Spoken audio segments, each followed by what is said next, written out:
Shalom, selamat pagi, selamat bergabung dengan Menara Doa.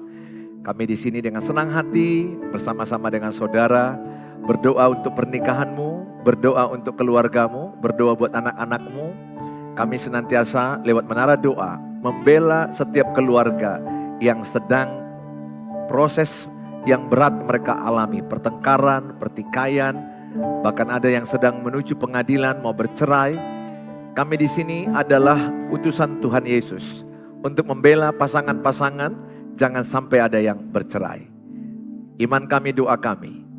Kalau setiap gembok ada kuncinya, maka setiap persoalan pernikahan pasti ada kuncinya. Pasti ada solusinya, pasti ada jawaban. Dan jawaban itu adalah di dalam Tuhan Yesus Kristus. Mari sama-sama setiap kita datang kepada Tuhan Yesus, kita katakan, Tuhan, ku percaya. Mari kita berdoa dulu ya. Kita berdoa dulu. Bapa di sorga, dalam nama Tuhan Yesus, berkati setiap tayangan ini jadi berkat bagi setiap kami. Sehingga setiap mereka yang menyaksikannya, keluarga dipulihkan, pernikahan dipulihkan, anak-anak dipulihkan, ekonomi dipulihkan, kesehatan kami juga dipulihkan. Dalam nama Tuhan Yesus kami berdoa. Amin.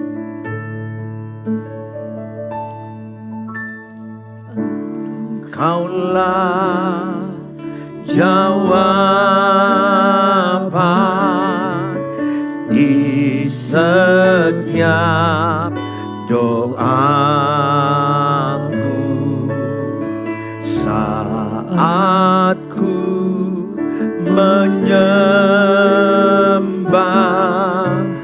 Rohmu bekerja. Engkaulah jawaban.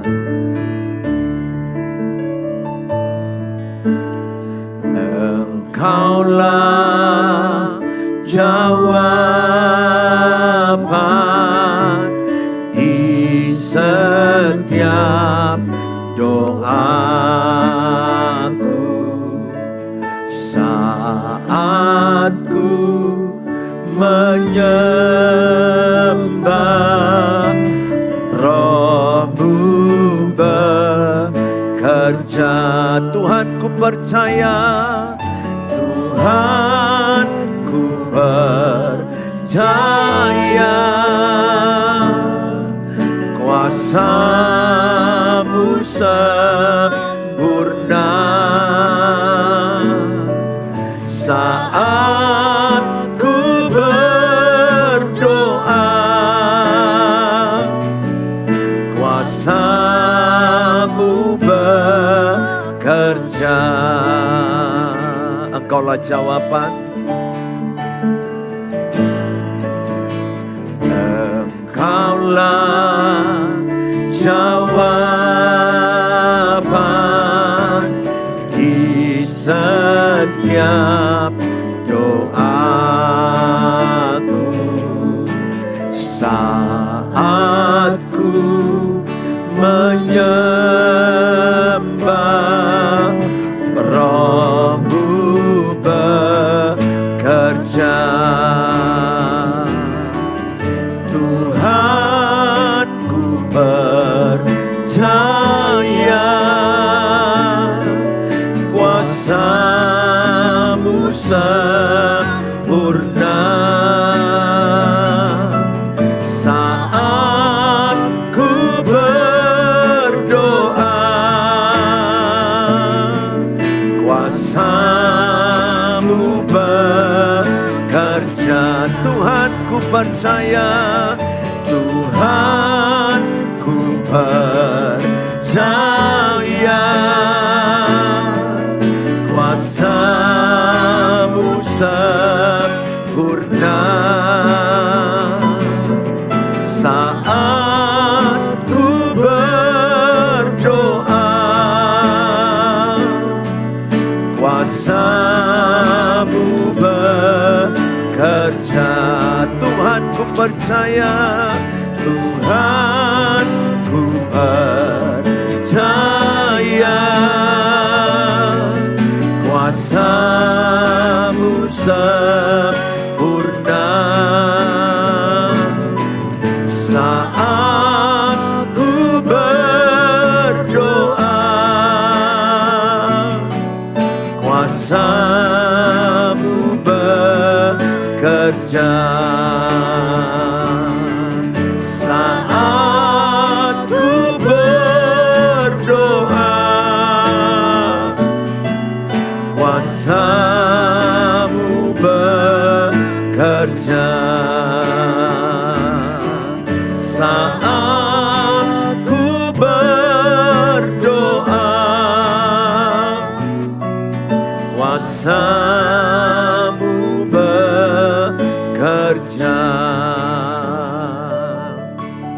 Mari kita percaya kepada janji Tuhan.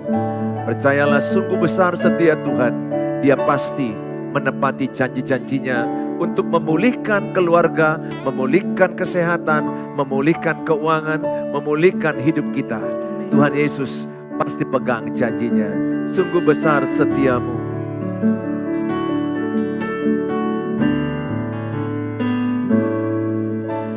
Sungguh besar setiamu, Kau nyatakan bagiku. Kau Bapa yang selalu mengerti. Kau Bapa yang selalu mengerti isi hatiku. Kemuliaan-Mu, kemuliaan-Mu Kau janjikan. Aku tetap percaya, ku percaya janji-Mu ajaib, terukir dalam kehidupanku. Ku berserah di dalam kekuatan-Mu. Hanya Kau segalanya bagiku. Ku percaya janji-Mu ajaib, terukir dalam kehidupanku. Ku berserah di dalam kekuatan-Mu. Ku percaya.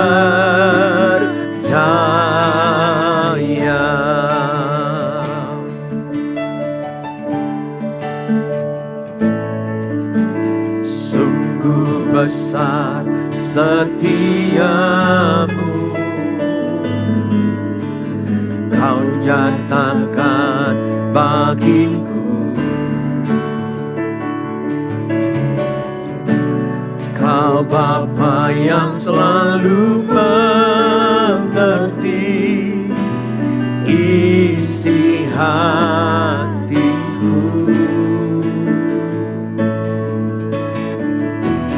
Kemuliaan-Mu Kau janjikan. Aku tetap percaya, ku percaya janji-Mu ajaib, terukir dalam kehidupanku. Ku berserah di dalam kekuatan-Mu. Hanya Kau segalanya bagiku. Ku percaya janji-Mu ajaib, terukir dalam kehidupanku. Ku berserah di dalam kekuatan-Mu. Ku percaya, ku percaya janji-Mu ajaib, terukir dalam kehidupanku. Ku berserah di dalam kekuatan-Mu. Hanya Kau segalanya bagiku. Ku percaya janji-Mu ajaib, terukir dalam kehidupanku. Ku berserah di dalam kekuatan-Mu. Ku percaya.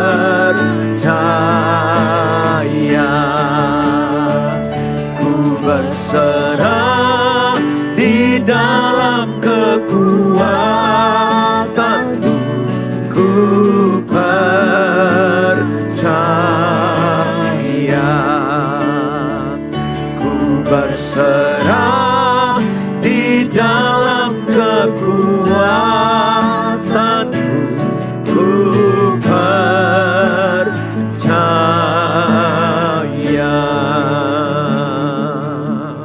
Mari sembah Tuhan, kami berserah, kami berserah kepadamu Tuhan, kepada kekuatan-Mu kami berserah, kami berserah, kami berserah pada kekuatan-Mu, kami berserah pada kekuatan-Mu Tuhan, kami berserah, kami berserah, kami berserah dalam rencana-Mu, dalam kekuatan-Mu. Kami percaya di saat kami berdoa, Engkau bekerja, Engkau bekerja dengan cara-Mu.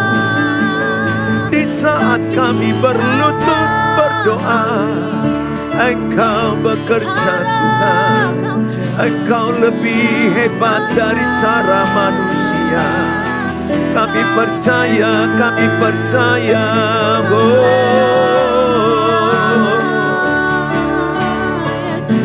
Terima kasih, terima kasih, haleluya. Terima kasih Tuhan, kami percaya kuasa-Mu bekerja, memulihkan keluarga, memulihkan pernikahan, memulihkan kesehatan, memulihkan keuangan kami.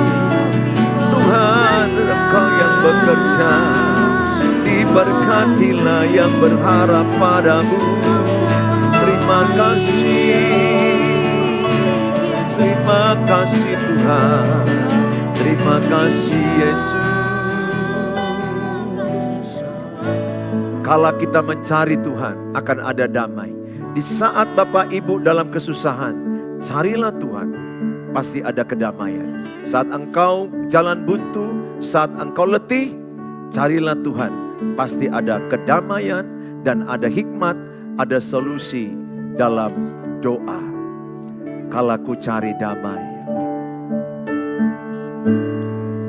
kala ku cari damai, hanya ku dapat dalam Yesus.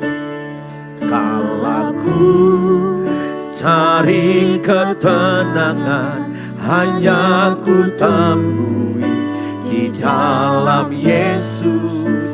Tak satu pun dapat menghiburku, tak seorang pun dapat menolongku.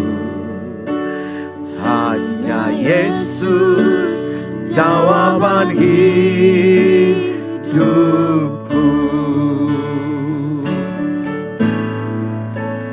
Kala ku cari damai, hanya ku dapat dalam Yesus.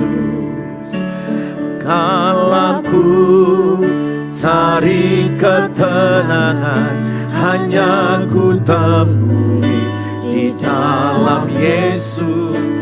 Tak satu pun dapat menghiburku, tak seorang pun dapat menolongku. Hanya Yesus jawaban hidupku.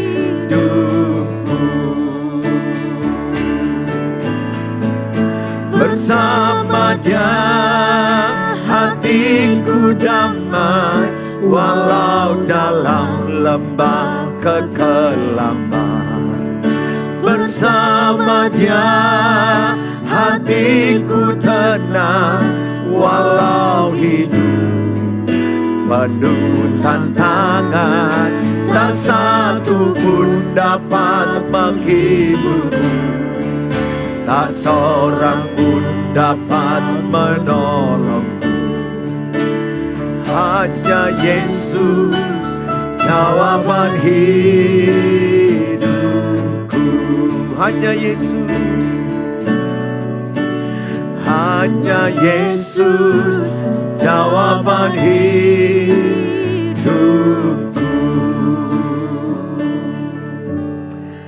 Bapa di sorga, dalam nama Tuhan Yesus, kami siapkan hati kami diberkati dengan firman Tuhan. Dalam Tuhan Yesus yang percaya, katakan amin, amin. Shalom. Kita saat ini Bapak Ibu, nanti Hendrik aja main gitar mengiringinya. Kita mendengarkan firman Tuhan dengan tema kerjakanlah fungsimu sebagai suami, strip istri. Ya, kerjakanlah fungsimu sebagai suami, strip istri. Saya membuat keluargaku better and stronger, membaik dan lebih kuat adalah ketika saya berfokus untuk berfungsi. Saya berfokus untuk fungsi saya. Sehingga saya nggak menuntut fungsi istri. Saya tidak menuntut fungsi anak. Saya fokus dengan fungsi saya. Jadi saudara, saya ajak metode ini pasti jitu. Menyelesaikan konflik rumah tangga yang gak perlu ada konflik atau pertengkaran. Tidak perlu lagi. Menurut saya tidak perlu, bagi saya ya. Kalau kita masing-masing mengerjakan fungsi kita masing-masing. Yang sering menjadi pertengkaran adalah ketika suami menuntut istri melakukan fungsinya. Dan istri membalas menuntut suami melakukan fungsinya. Orang tua menuntut anak-anak melakukan fungsinya. Anak-anak menuntut orang tua melakukan fungsinya. Akibatnya apa? Yang ada dalam keluarga itu adalah saling menuntut dan akibatnya kacau. Dan akibatnya masalah besar dalam rumah tangga. Ingat, menuntut itu adalah toksik. Menuntut itu tidak baik dalam rumah tangga. Menuntut itu tidak metode yang bagus. Itu toksik.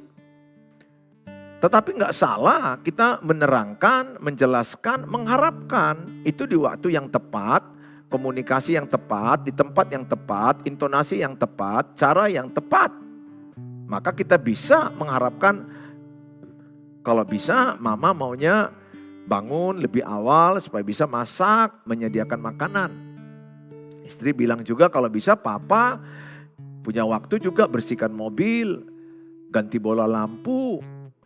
Orang tua berharap anak-anak kalau bisa spraynya masing-masing bersihkan, rapikan.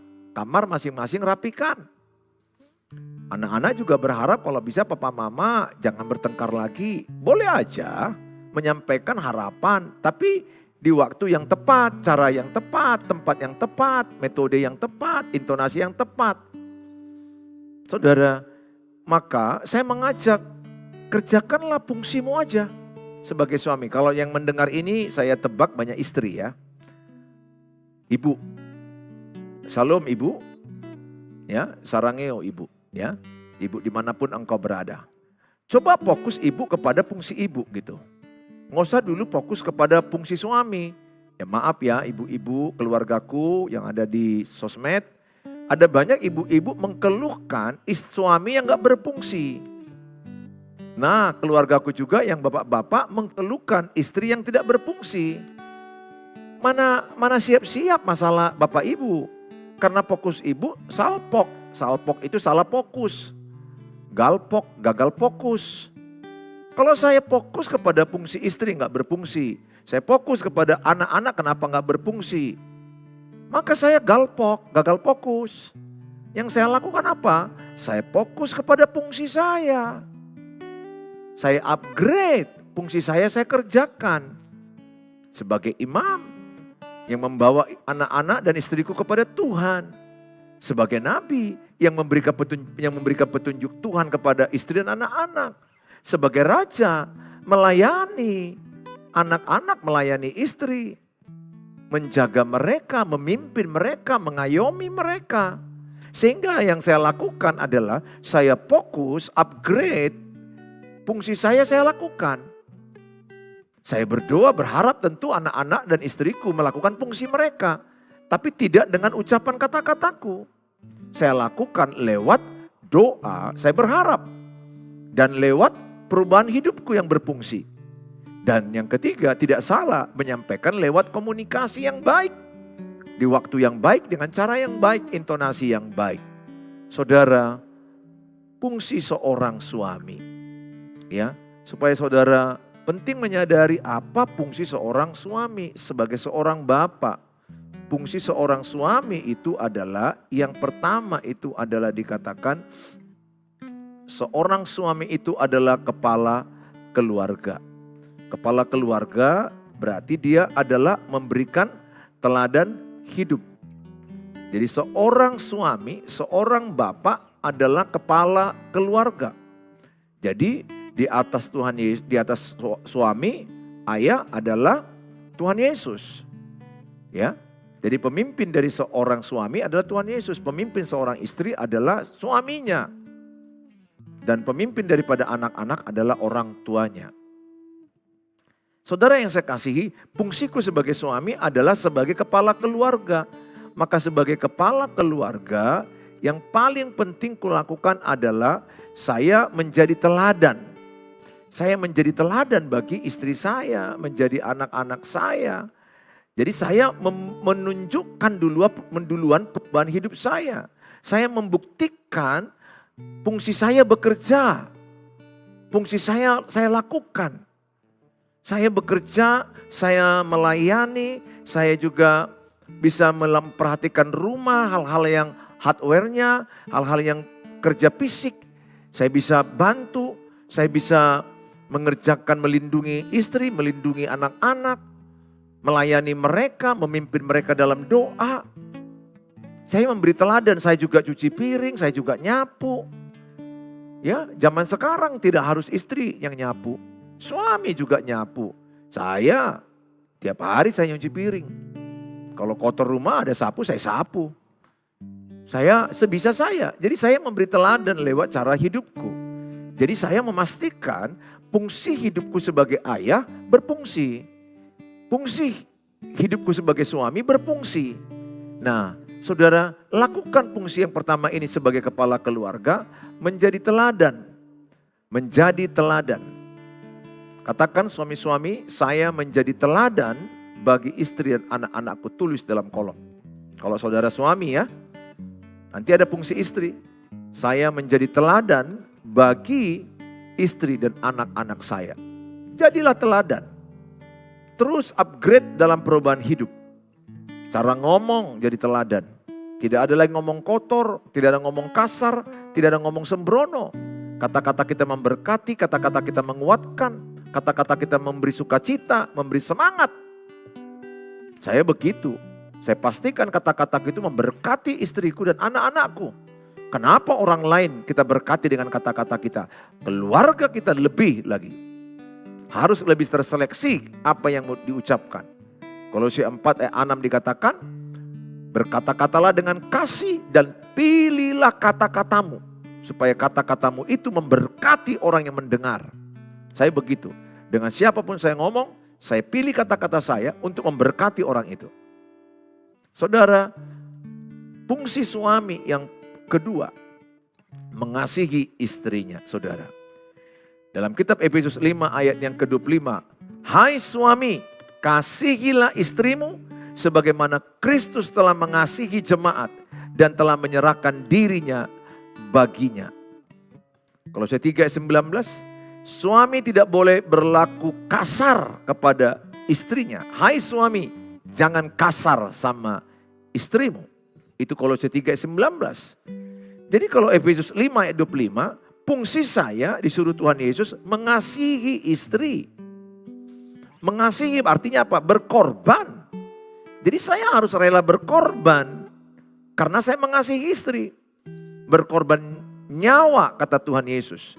Sebagaimana Kristus mengasihi jemaat, berkorban rela mati kepada jemaat, demikianlah suami rela mengorbankan nyawanya untuk istrinya dan anak-anaknya. Berkorban nyawa bahkan. Kadang-kadang ya saya dulu ya, sikit-sikit aja capek antar istri belanja, padahal belanja itu kan untuk keluarga, untuk saya juga. Kadang-kadang saya mengeluh, itu awal-awal begitu. Tapi sekarang saya tidak. Kemanapun istri mengajak ya menemani ke salon, menemani dia ke mall, menemani dia ke nonton, belanja. Ya, hari Senin kami belanja untuk dapur, hari Minggu saya khotbah 4 sesi, hari Senin saya sesi troli, dorong troli, mengikuti petunjuk istri, stop di sini, stop, maju, maju. Bagi saya nggak masalah, karena saya mengasihi dia, melayani dia. Dia juga beli belanja-belanja itu kan, dia nanti masak, dia kan memikirkan untuk saya juga. Jadi saling mengasihi, saling menyayangi, saling menghormati. Jadi suami, jangan kasar sama istrimu. Jangan bentak istrimu. Istri juga jangan bentak suamimu. Kalau kita membentak seseorang, kita merendahkan dia. Kita menyakiti dia, kita menghancurkan dia. Jangan ada bentakan kepada siapapun. Apalagi pada istri sendiri. Yang lucunya kadang-kadang suami ini sama istri orang lain ramah. Sama anak gadis orang lain ramah. Sama istrinya sendiri dibentak, dimaki, dimarahi, dipukul. Saya lihat tadi di Instagram. Masih baru pernikahan. Suaminya masih dalam wedding. Dalam pesta pernikahan itu. Wah, dia pukul itu istrinya. Viral. Dia tampar istrinya. Wah, darah saya juga gor-gor. Terasa mendidih hati saya. Kok bisa begini ini laki-laki. Dan itu adalah true story. Ada suami yang tampar istri saat pesta pernikahan loh. Wah, saya juga menjumpai beberapa istri-istri ditampari oleh suaminya. Ya Tuhan, ampunilah para suami ini. Saya sedih sekali.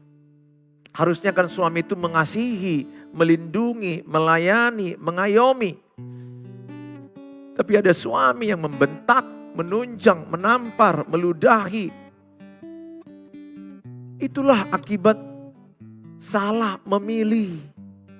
Pada waktu menikah, temperamennya nggak kelihatan. Ternyata dia punya masa lalu yang terluka. Dibawanya luka kepada istrinya. Habislah. Dipukul, dibantai. Waduh, saya punya keluarga di YouTube. Dia sudah dipukul, udah di narkoba, udah jahat, punya wanita lain. Dia bilang, Pak Pendeta, saya komitmen tidak mau bercerai sama suami saya. Saya sudah habis dipukulinya bertahun-tahun. Saya sudah habis disakiti mental saya dengan selingkuhannya.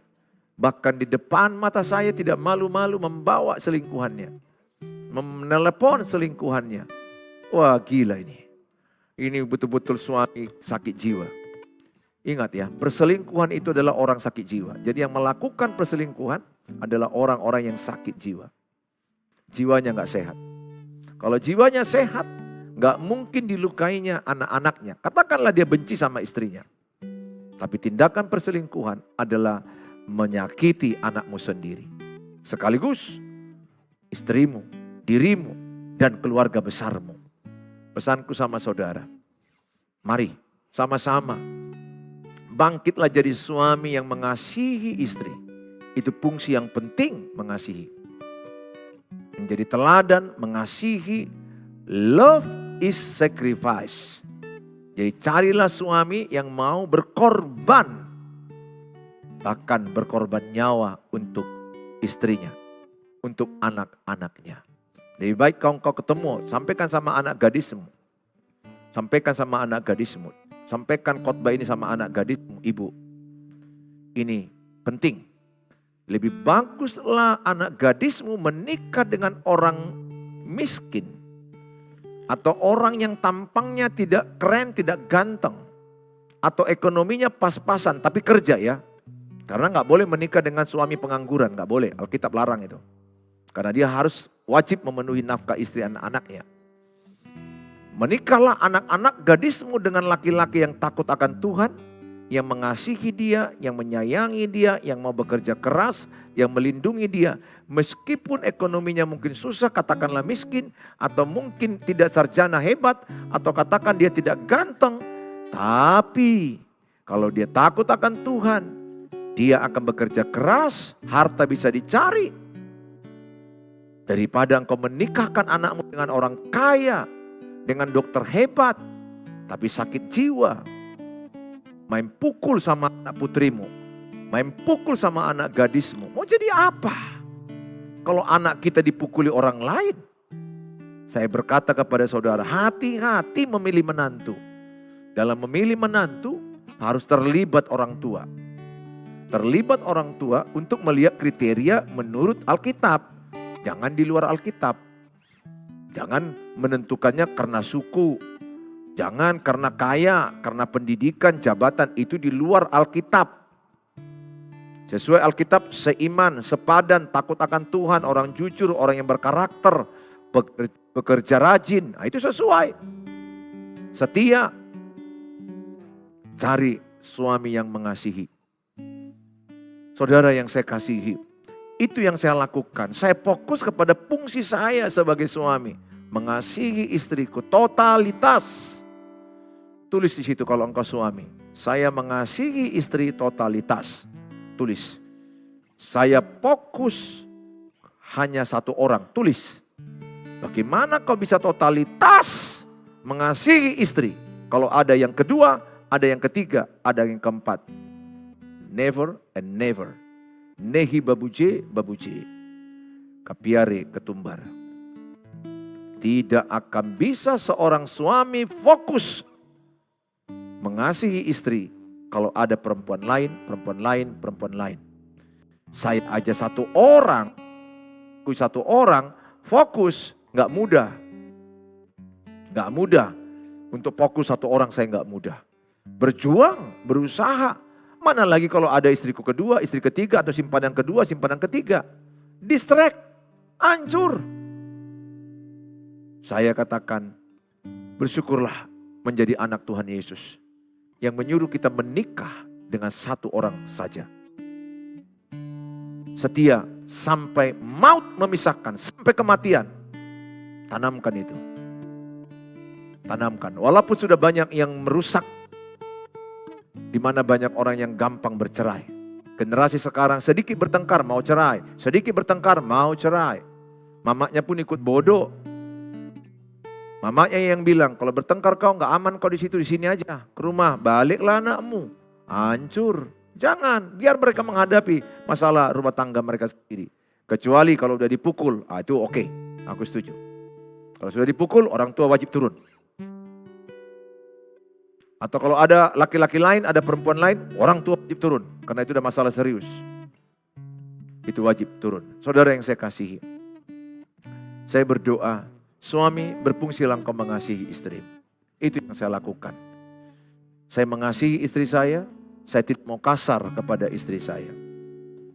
Ya, jangan sama istri orang lain bapak ramah, sama istrimu kau kasar. Betapa jahatnya hidupmu.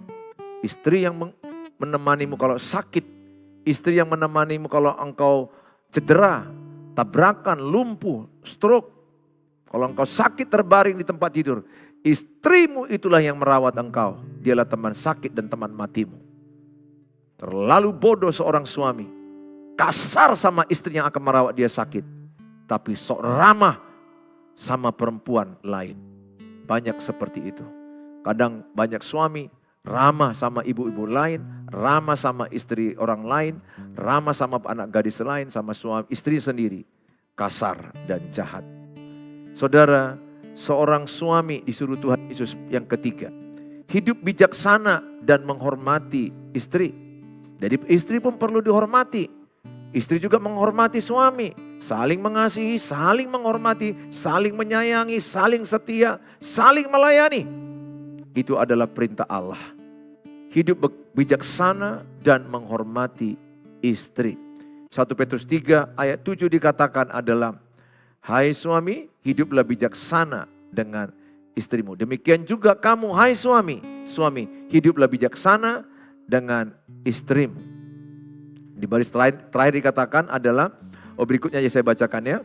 Sebagai kaum yang lebih lemah, hormatilah mereka sebagai teman pewaris dari kasih karunia, yaitu kehidupan, supaya doamu jangan terhalang. Lihat, suami yang kasar sama istrinya, suami yang menyakiti istrinya, doanya terhalang.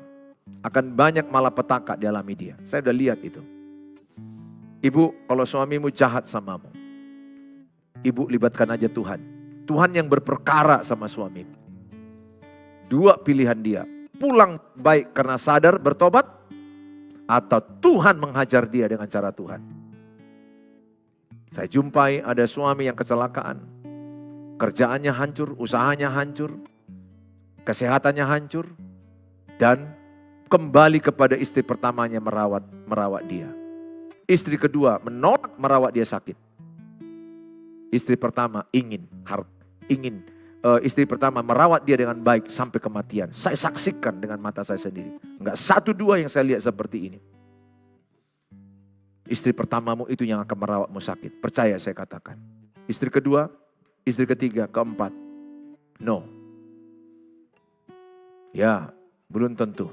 Yang pasti itu adalah istrimu yang pertama yang setia kepadamu. Teman sakit dan teman susahmu. Saudara yang saya kasihi, kirimkan link YouTube ini kepada anak-anak gadismu, kepada menantumu, supaya mereka punya wawasan tentang pernikahan. Ya, ini kan ada materi yang saya sajikan sama saudara. Saudara, saya berharap bisa bagi kepada mereka. Yang berikutnya, suami tidak menyakiti hati anak, seorang ayah ya, bapak. Tidak menyakiti hati anak dan mendidik anak dalam ajaran Tuhan. Efesus 6 ayat 4. Dan kamu bapak-bapak, janganlah bangkitkan amarah di dalam hati anak-anakmu, tetapi didiklah mereka di dalam ajaran dan nasihat Tuhan. Jadi orang tua itu adalah mendidik anak-anaknya. Bapak sebagai teladan, didik anakmu. Bukan bangkitkan amarah anakmu, bukan marahi anakmu, bukan bentak anakmu. Tegas boleh, kalau diperlukan sesekali lah. Tetapi saudara tidak boleh membentak, tidak boleh kasar sama anakmu. Tidak boleh membangkitkan luka sama anakmu. Karena lukanya itu nanti akan dibalaskan kepadamu sendiri. Saya sudah lihat, anak yang terluka, gedek, bapaknya udah tua, akhirnya anaknya bisa melukai bapaknya sendiri. Benci, geram sama bapaknya sendiri. Tidak ada kenangan indah. Yang ada luka batin dan kecewa dan mau menghabisi bapaknya. Tidak sedikit anak-anak yang menginginkan kematian bapaknya. Karena bapak yang kasar, bapak yang tidak bertindak, bapak yang egois, bapak yang sombong. Saudara, jangan kasar, jangan bentak. Di tabel ini saudara boleh lihat. Hai bapak-bapak, janganlah sakiti hati anakmu, supaya jangan tawar hatinya. Kolose 3:21 dikatakan, hai bapak-bapak, janganlah sakiti hati anakmu. Ketika engkau selingkuh, hati anak gadismu sangat tersakiti. Bisa trauma, tidak menikah. Pikirkan itu matang, Bapak. Jangan hanya hawa nafsumu, hanya seks yang membuat engkau hancur. Kalau dirimu aja hancur, okelah, karena engkau yang berbuat, engkau yang menuai. Tapi ini anakmu, cucumu. Sebaiknya engkau pun perlu diselamatkan. Saya berdoa supaya saudara jangan sakiti hati anakmu. Kalau bapak sayang sama istri, ingat ya, ketika saya gandengan tangan dengan istri, anak-anak kami berdua di tengah-tengah, anak kami dua. Saya ingat waktu kecil, jalan di mall, jalan di taman, wah mereka senang sekali. Kenapa? Karena ada kehangatan kasih sayang suami istri. Jadi sebenarnya yang diinginkan anak-anak itu adalah kehangatan saling mengasihi suami istri. Bukan kehangatan ayah saja, bukan kehangatan ibu saja. Kan kalau orang yang sudah broken home, ayahnya lari, tinggallah anak sama ibu. Nggak bisa dia hanya kehangatan kasih ibu. dia kehilangan kehangatan kasih ayah. Sebaliknya juga nggak boleh hanya dengan ayah saja. Ibunya lari dengan laki lain. Dia kehilangan kehangatan kasih ibu. Yang benar kehangatan dua-duanya. Dia itu kasih sayang ayah dengan ibu. Penting bagi mereka. Saya sangat sedih melihat anak-anak yang korban cerai. Sangat sedih. Tapi saya katakan, jangan putus asa. Tuhan sanggup memulihkan dengan cara Tuhan. Tapi secara trauma kejiwaannya itu berat. Doakan dia supaya melepaskan pengampunan, berdamai dengan sakit hatinya, sehingga dia bisa mendapatkan pasangan hidup yang baik ke depannya. Saudara yang saya kasihi, jadilah suami yang mengasihi istri. Jadilah ayah teladan bagi anak-anak. Saudara, fungsi seorang istri. Nah, sekarang istri ya, yang kedua. Nah, istri adalah sebagai penolong yang sepadan. Jadi, istri sebagai penolong yang sepadan. Kejadian 2 ayat 18. Sepadan itu artinya sinergi. Dia mendukung, dia menopang. Sepadan juga seiman, setujuan, searah, senilai, sevisi. Dia menyokong suaminya. Di balik kesuksesan suami ada istri yang hebat. Jadi saudara, istri adalah penolong. Istri, hormati suamimu, jangan bentak. Walaupun pendapatannya lebih sedikit. Walaupun mungkin nalar logikanya lebih rendah, IQ-nya lebih rendah. Tetap istri menghormati suami. Hormati suamimu sebagai penolong. Penolong kepada suamimu untuk dia lebih maju, lebih hebat. Saudara yang saya kasih, tidak sedikit juga istri yang membentak suaminya. Merendahkan suaminya. Mengkau-kaukan suaminya. Mentelunjuk-telunjukkan jarinya kepada suaminya. Banyak. Istri tulis dalam kolom caption, saya penolong bagi suami saya. Tulis dalam caption, saya penolong yang sepadan. Tulis dalam caption, saya penolong yang sepadan bagi suami saya. Penolong suami yang sepadan. Ya, itu tulis saudara dalam kolom-kolom yang ada. Supaya ibu-ibu yang paling banyak ini sekarang yang nonton live ini. Saya berdoa saudara lakukan fungsimu. Kedua, ibu, tunduk kepada suami. Tulis yang kedua, saya tunduk kepada suami. Efesus 5 ayat 22 sampai 24. Jelas dikatakan, istri memperoleh tugas yang diberikan Allah untuk tunduk kepada suami. Ini tugasmu, fungsimu. Tunduk adalah sikap hati menerima dan menghormati suami sebagai kepala keluarga. 1 Petrus 3 ayat 1. Ketundukan istri dapat memenangkan suami yang belum bertobat. Jadi ketika istri tunduk kepada suami, suamimu bisa bertobat loh. Sebagaimana Sarah tunduk kepada Abraham. Dia memanggil Tuhan. Saya berdoa setiap saudara adalah orang yang mau tunduk kepada suamimu. Coba tulis di kolom, saya mau tunduk kepada suamiku. Banyak bertanya ke saya, Pak Pendeta, kalau suamiku selingkuh, narkoba, kasar, apakah aku harus tunduk? Jawabnya, yes. Tetap tunduk. Kalau mau suamimu dimenangkan, kalau mau suamimu bertobat, dipulihkan, tetap tunduk. Tunduk itu sikap hatimu menghormati pribadinya sebagai suami. Tetapi tetap tegas menolak dan benci kepada dosa perselingkuhan, kepada dosa perzinahan, kepada dosa kekasaran, kepada dosa perjudian, alkohol. Itu tegas tolak. Tapi pribadinya, nah ini orang yang sudah dewasa dan matang bisa membedakan orangnya dengan dosa. Nah kita sering sekali menyatukan dosa dengan orangnya, kita anggap satu. No. Dosa itu adalah yang kita benci. Tuhan Yesus benci dosa, saya juga benci dosa, saudara juga benci dosa. Tapi kita menghormati dan mengasihi orang berdosa. Saudara, yang ketiga fungsi istri. Memiliki hati yang murni, saleh, dan mengutamakan manusia batinia. Jadi ibu, fungsimu yang ketiga, milikilah hati yang murni, yang damai, yang saleh. Jadi hatimu yang perlu disaloni paling utama. Dibuang kebencian, dibuang egois, dibuang iri hati, dibuang kesombongan. Enggak salah salon, rambut, wajah. Tapi hati kita ini loh, itulah mahkota wanita, hatinya. Hatinya yang penuh damai, hatinya yang penuh lemah lembut, hatinya yang penuh dengan kasih. Itu saudara, saudara bangun fungsimu yang ketiga itu sebagai istri. Nah saudara yang saya kasihi, yang keempat fungsi seorang istri adalah hidup setia dengan suaminya sebagai teman pewaris dari kasih karunia. 1 Petrus 3:7. Jadi istri-istri setia kepada suamimu meskipun suamimu selingkuh. Karena ada istri keluargaku di YouTube. Suaminya selingkuh, istrinya selingkuh. Suaminya tidak setia, istrinya tidak setia. Salah. Alkitab katakan, balaslah kejahatan dengan kebaikan. Kalahkanlah kejahatan dengan kebaikan.